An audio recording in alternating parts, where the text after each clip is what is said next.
Pit Stop CBN com Ricardo Barbosa.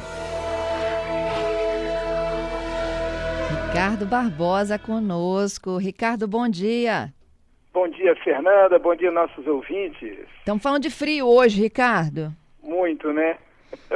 Você se lembra qual foi o frio mais frio que você já passou na sua vida? Não lembro não, Fernanda. Não lembro Você não. é do Eu sou meio sol? friorento. Qualquer coisinha eu tô sentindo frio, Fernanda. Os pés começam a gelar, menina. Parece até um picolé. Pois é, você é daqueles que gosta mais do frio ou do sol?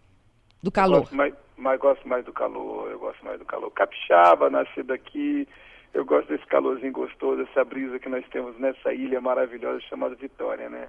Pois é, olha, mas deixa eu te falar, eu também achava que o capixaba voltava lá no calor, tá? A enquete que tá no Twitter mudou? Nada. 80%. Na verdade, aumentou agora, 83% as pessoas preferem o frio. Viu, Ricardo? Uau! Então tô fora dessa listagem aí. Eu tô nos outros 17 também, viu?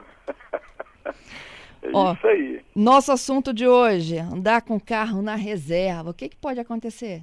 Pois é, eu tô contando essa curiosidade aqui que foi bem engraçado. Gustavo Lima quase ficou a pé e aí ele botou nas suas redes sociais, né? Então eu começo dizendo o seguinte: quem não passou por isso? Aquela coisa de torcer, será que vai dar? Será que eu vou chegar? Empurra o carro, tipo empurrando o carro assim para chegar no posto de gasolina, porque a luz acendeu e você teve aquela correria do dia a dia, foi para um lado, foi para o outro e acabou não abastecendo. Então isso aconteceu com o Gustavo Lima também. Ele fez essa filmagem, ele colocou nas redes sociais, né? E ele é o dono de uma frota de carros de alto luxo, Fernando. Eu acredito que eu estou supondo que ele pegou a primeira chave, viu o carro estava naquela posição ali e saiu, sem motorista, sem nada. E aí ele conta, né, que era uma Mercedes, e aí ele saiu e a luz começou a piscar e o carro já estava sem combustível, piscando, e ela começa a ficar mais intensa. Conclusão, ele conseguiu chegar no posto, abasteceu lá quase R$ 600, e o carro dele tem a capacidade para 80 litros, né? E é um hábito agora com essa gasolina muito cara, tem muita gente que acaba tendo o hábito de rodar com pouco combustível na reserva. E isso não é bom, ele traz alguns prejuízos, nós vamos falar um pouquinho sobre isso hoje. O que pode ocasionar, o que a gente pode acabar perdendo, quais são as consequências da gente deixar o carro assim, com pouco combustível, acabando dando até pane seca, que a gente acaba perdendo pontos na carteira e multas também, né, Fernanda? Isso. O Roberto Carlos também, lembra? Saiu de casa, na Urca, o carrão dele também parou metros à frente aí sem combustível. Acontece. As pessoas às vezes deixam o carro, passa um bom tempo, tem uma frota de carro, hoje eu vou sair com esse carro, amanhã eu vou sair com aquele ali. E uma vez ou outra você pode acabar pegando o carro com pouco combustível, ele pode acabar te deixando na mão. Isso acontece mesmo. Então, tem gente que diz que roda com cheiro, né? É verdade. O cheiro da gasolina, ele tá lá quase zerado. É por aí. Agora temos algumas coisas aí que acontecem, Fernando. Uma pergunta que vem muito é o seguinte: o que mais danifica, né, ao andar com o carro na reserva? Essa é a pergunta que mais surge aí, os nossos clientes, às vezes a gente encontra um amigo ou outro perguntando: pô, Ricardo, você está lá na CBN? E essa é a pergunta. Então, o que mais acontece, o que mais danifica, Fernanda, é a bomba de combustível. Essa é a principal. Ela deixa de ser refrigerada no tanque, né? E ela está submersa ali no tanque de combustível, é uma bomba elétrica, e ela não tem líquido suficiente para manter a temperatura da bomba, porque ela vai aquecendo. E nessa coisa de aquecer e ela puxar ar e não puxar combustível, muitas vezes, ela acaba queimando. Dependendo do carro, Fernando, no caso do carro do Gustavo Lima, né, que ele torceu para não ter a pane seca, nós estamos falando aí de 8, 10 mil reais de uma bomba de combustível, que são peças caras de um carro premium. É um carro mais barato, um carro popular, já é mais em conta. A outra coisa que acontece muito, Fernanda, é a sujeira que acaba puxando, que está lá no fundo do tanque, queira ou não queira, uma vez ou outra você está abastecendo num lugar, no posto, no outro, vem um pouquinho de sujeira que fica lá acumulada no tanque. Então, quando você utiliza todo aquele combustível, ela puxa aquele combustível sujo, acaba passando pelo filtro, que às vezes já está saturado, e acontece o quê? Vai para os bicos injetores, entupindo todos os bicos ali, tem que tirar aquela flauta, fazer a limpeza dos componentes, e isso é caro, acaba gastando um valor, carro popular um pouco menos, mas um carro premium você acaba gastando muito mais aí e às vezes pode até danificar um bico.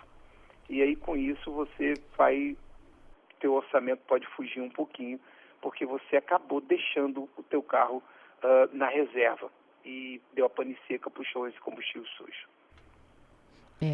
E vamos lá, eu tenho um ouvinte que o David me fala de uma condição aqui, andar com um carro com uma quantidade também maior de combustível, mais ou menos meio tanque, é mais econômico que andar com um carro com um quarto de tanque. Porque tem a questão da evaporação mais rápida com menor quantidade, isso também interfere? Perfeito, David, você está perfeito. O que acontece? O tanque muito vazio, ele aumenta o espaço de vaporização do combustível. Então você está com um tanque muito vazio, você tem um espaço muito grande de ar ali, aumentando essa vaporização, né? E que a taxa de evaporação, ela sobe muito. Então ele realmente acaba consumindo mais pela evaporação, o calor que você deixa o seu carro no sol, aquela coisa toda. Tudo isso interfere também para gastar um pouco de combustível, como um todo ali. Então, realmente, você está com o carro mais na reserva, você acaba gastando mais devido a essa taxa que aumenta a taxa de vaporização no tanque. Olha só, o Edmilson vai nessa linha também, mas o dele tem kit gás. E ele diz que quando instala, você já recebe essa recomendação de utilizar meio tanque. Se ficar com menos ou reserva, é prejudicial? Segue a mesma linha? No kit gás? Para quem tem kit gás. A orientação que ele recebeu é de que ter sempre de meio tanque para cima. Ele deve estar falando se for no gás, se que é que eu entendi do Edmilson, se for no gás, eu acredito que não, porque você está ali com uma botija, você tem todo aquele cilindro. Eu acredito no combustível, que às vezes ele possa precisar estar sempre fazendo aquela, usar um pouco a gasolina, usando essa mesma teoria. Eu estou crendo que o Edmilson está contando essa história de que tem que ter um pouco de combustível, é isso, Edmilson? Um pouco de combustível no tanque, para que você possa, no momento que necessitar faltar o teu carro a gás, você acionar e não a taxa de vaporização não fique tão alta. Não, a pergunta dele é se, para quem tem um kit gás, andar com menos que meio tanque, se também é prejudicial. Não. Você vai utilizar a mesma coisa. Ele não, menos que meio tanque não. O ideal é que você troque, que você abasteça quando vai chegando a um quarto, Edmilson. Chegou a um quarto, menos de um quarto, você já se preocupa, vai lá e abasteça de novo. Né? Não deixa chegar na reserva. Isso é o ideal. Tá? Como você falou, meio tanque não há problema. Você ainda tem 2 quartos para queimar. Né? Então, é mais ou menos isso. Você utilize até chegando a um quarto, aí começou a descer um pouco mais do que um quarto, meio quarto, aí você realmente vai abastecer. Já está na hora de abastecer. Essa é a regra. É o ideal. Ok. Bom, os ouvintes podem ir mandando perguntas, viu, gente? A gente vai seguir no raciocínio aqui do Ricardo e eu vou encaixando as perguntas. Outra coisa, Fernanda, muitas pessoas perguntam quantos litros em média tem a reserva? Porque há quanto tempo? Qual é o tempo que eu tenho? Às vezes você está fazendo uma viagem e você arrisca, não vou abastecer nesse posto não. Aí você segue, vou abastecer no outro. Então tem que saber, todo carro tem um manual, portanto tem lá a quantidade de litros, mas em média nós temos de 5 a 10 litros de combustível na reserva. Então o carro premium mais ou menos 10 litros, 8, 10 litros, que tem um tanque maior. Um carro popular 5 a 7 litros, para você ter uma ideia aí. Você, meu carro é econômico, faz 10 por 1, então você roda aí 50 quilômetros, né? Então você tem que ter essa visão, essa ideia, mais ou menos. Nós temos alguns carros que já dá no computador de bordo, ele dá autonomia. Você tem 20 quilômetros, você tem 30 quilômetros, você tem 40 quilômetros.